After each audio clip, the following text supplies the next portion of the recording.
नमस्कार, मैं मुकेश रेणुआ स्वागत करता हूं अपने YouTube channel class 12th accountancy. आज अपन 12वीं कॉमर्स का फर्स्ट चैप्टर साझेदारी एक परिचय जर्नल इंट्रोडक्शन ऑफ पार्टनरशिप के बारे में पढ़ेंगे। सबसे पहले अपन पार्टनरशिप के बारे में पढ़ने से पहले अपन चर्चा करते हैं कि साझेदारी व्यवसाय की अपने को आवश्यकता क्यों पड़ी, उसकी नीड क्या थी। साझेदारी व्यवसाय किस वजह से साझेदारी व्यवसाय की आवश्यकता पड़ी, ऐसा क्या कारण था कि अपने को साझेदारी व्यवसाय अपनाना पड़ा। सबसे पहले जब वो जो बिजनेस शुरू हुआ वो था एकल व्यवसाय। कोई एक व्यक्ति दुकान चलाता था, एक व्यक्ति द्वारा व्यवसाय चलाया जाता था, सीमित पूंजी थी, सीमित काम था। लेकिन जैसे जैसे दो स्तरों में वृद्धि हुई, जनसंख्या की और साथ में जनसंख्या विस्तार के साथ साथ व्यवसाय का विस्तार हुआ। इसी विस्तार में, इसी जनसंख्या के आंकड़ों को देखते हुए व्यवसाय का एक नया स्वरूप आया, साझेदारी। साझेदारी में एकल व्यवसाय में होता था एक व्यक्ति, साझेदारी में एक से ज्यादा व्यक्ति, मतलब दो व्यक्ति कम से कम मिलकर जो काम करते हैं। अपन ने उसको क्या नाम दिया, साझेदारी।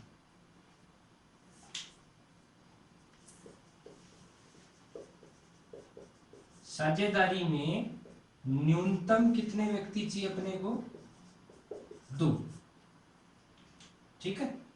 अब अपन थोड़ा सा देखते हैं इसमें कि साझेदारी व्यवसाय में या साझेदारी की परिभाषा क्या थी। तो सबसे पहले दिमाग में एक बात लेके आनी अपने को कि इस पर कौन सा अधिनियम लागू होता है। अधिनियम संविधान द्वारा जिस नियम की पुष्टि कर दी जाती है, संसद द्वारा राष्ट्रपति के हस्ताक्षर से जो नियम कानून बना दिया जाता है उसे अधिनियम कहते हैं। तो भारतीय साझेदारी अधिनियम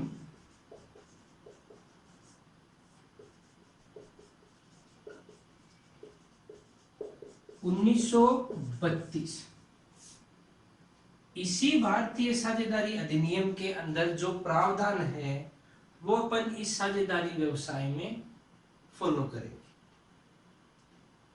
भारत में 2008 में व्यवसाय में वृद्धि करने के लिए सीमित साझेदारी लाई गई थी, लेकिन वो सीमित साझेदारी अपने सिलेबस में नहीं है, इसलिए अपन इस सीमित साझेदारी अधिनियम को नहीं पढ़ेंगे। अपन पढ़ेंगे सिर्फ भारतीय साझेदारी अधिनियम 1932। इसकी परिभाषा के बारे में अपन थोड़ा सा जानते हैं। परिभाषा को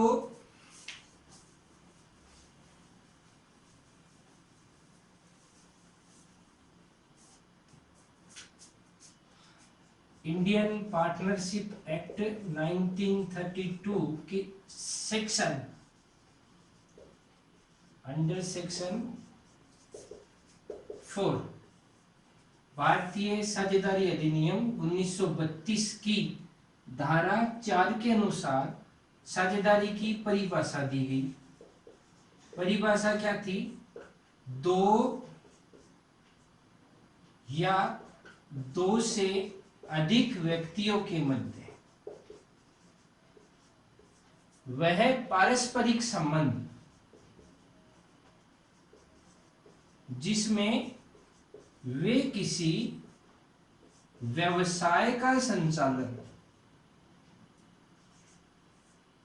और लाभ के उद्देश्य से करते हैं, उसे क्या कहा गया, साझेदारी कहा गया। दो मतलब साझेदारी अधिनियम मेन जो अधिनियम में परिभाषा थी वो थी साझेदारी उन व्यक्तियों के मध्य पारस्परिक संबंध है जो किसी व्यवसाय का संचालन लाभ के उद्देश्य से करते हैं। व्यवसाय का संचालन उन सब के द्वारा या सब की ओर से किसी एक के द्वारा किया जाता हो। सामूहिक मतलब एक साथ, जैसे 1 2 3 4, ये 4 पार्टनर, इनको अपन एक साथ क्या कहेंगे, फर्म। और इनको एक करके अपन क्या कहेंगे, साझेदार। तो परिभाषा क्या थी, सिंपल परिभाषा अपन सिंपल वे में ले तो 2 या 2 से अधिक व्यक्तियों के मध्य वह पारस्परिक संबंध जिसमें वे किसी व्यवसाय का संचालन लाभ के उद्देश्य से करते हैं। यही 4 बातें अपन की क्या बन जाएगी, साझेदारी की विशेषताएं। यहाँ 2 क्वेश्चन क्लियर होते हैं, फर्स्ट है परिभाषा और दूसरा है विशेषताएं।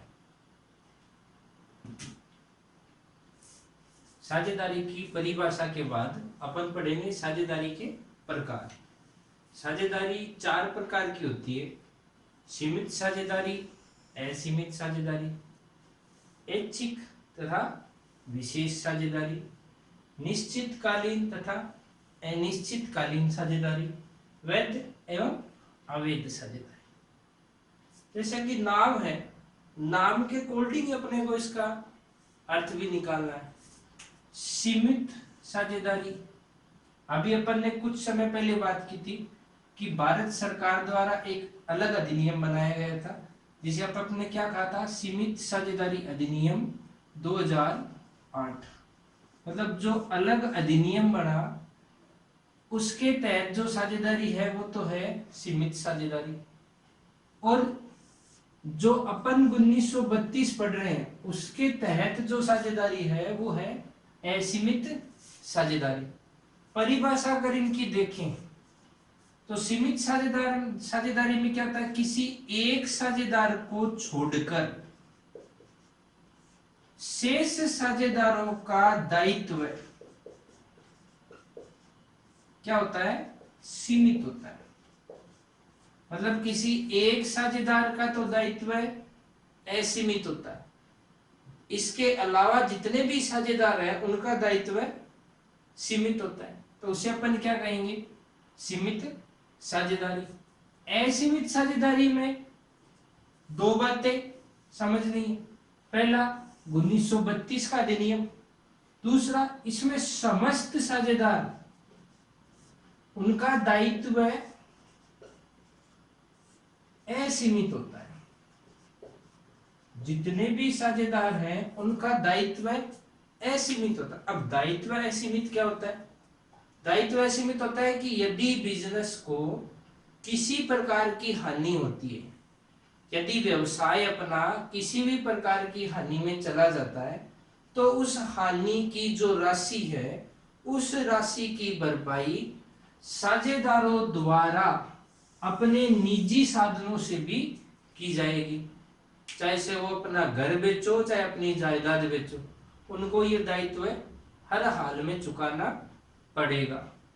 सीमित साझेदारी में ऐसा नहीं होता है। सीमित साझेदारी में ये लायबिलिटी किसकी है, सिर्फ एक साझेदार की है।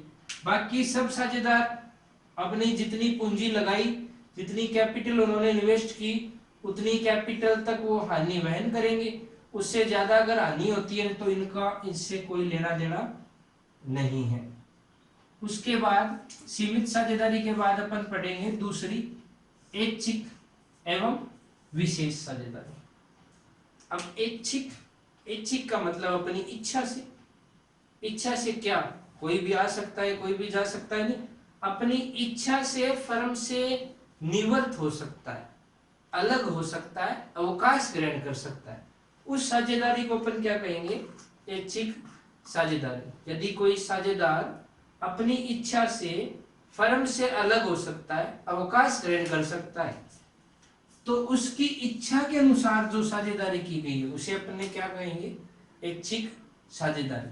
विशेष साझेदारी जैसे का नाम है विशेष, तो किसी विशेष उद्देश्य के लिए, कोई विशेष कार्य के लिए यदि कोई साझेदारी की जाए तो उसे अपन क्या कहेंगे, विशेष साझेदारी। जैसे सिंपल है, जैसे किसी दो या दो से अधिक व्यक्तियों ने मिलकर एक भवन निर्माण का कार्य करना प्रारंभ किया। जैसे ही भवन बन के तैयार हुआ, इनका विशेष उद्देश्य पूरा हो गया, भवन का बनना। भवन का बनना पूरा हुआ, इनको लाभ प्राप्त हुआ, दोनों ने डिवाइड कर लिया और इनके साझेदारी क्या हो गई, समाप्त। जैसे ही कार्य पूरा हुआ वैसे ही साझेदारी समाप्त। तो किसी विशेष उद्देश्य के लिए जो साझेदारी की जाती है उसे अपन क्या कहेंगे, विशेष साझेदारी। फिर यहाँ थर्ड तीसरा, निश्चित कालीन, काल का मतलब होता है समय, निश्चित मतलब ऐसी साझेदारी जो किसी निश्चित समय के लिए की जाए उसे अपन क्या कहेंगे, निश्चित कालीन साझेदारी। ऐसी साझेदारी जिसमें समय निश्चित नहीं हो उसे अपन क्या कहेंगे, अनिश्चित कालीन साझेदारी। फिर चौथा और अंतिम है वैध तथा अवैध साझेदारी। वैध है भारतीय साझेदारी अधिनियम 1932 की समस्त धाराओं के तहत जो साझेदारी बनाई गई है, जिस साझेदारी का निर्माण हुआ है वो वैध है। इसके अलावा जो भी साझेदारी है वो अवैध है। अब अवैध में अपन ये भी बोल सकते हैं कोई गैर, जो अपन इनलीगल एक्टिविटीज है वो सारी किसमें आती है, अवैध साझेदारी में। तो ये थे साझेदारी के प्रकार। सीमित, ऐसी साझेदारी जिसमें किसी एक साझेदार को छोड़कर शेष साझेदारों का दायित्व सीमित होता है उसे सीमित साझेदारी कहते हैं। इस पर सीमित साझेदारी अधिनियम 2008 लागू होता है। असीमित साझेदारी, ऐसी साझेदारी जिसमें साझेदार समस्त साझेदारों का दायित्व असीमित होता है। असीमित मतलब यदि हानि हुई तो वो अपने हानि की राशि अपने निजी साधनों से पूरी करेंगे। ऐच्छिक, किसी साझेदार की इच्छा से वो फर्म को छोड़कर जा सकता है। किसी विशेष उद्देश्य के लिए यदि कोई साझेदारी की जाए उसे विशेष साझेदारी। निश्चित समय के लिए, निश्चित कालीन, इसमें समय निश्चित नहीं होगा, निश्चित कालीन साझेदारी अधिनियम 1932 के अधीन कोई साझेदारी की गई है वो वैध। इसके अलावा जो भी है वो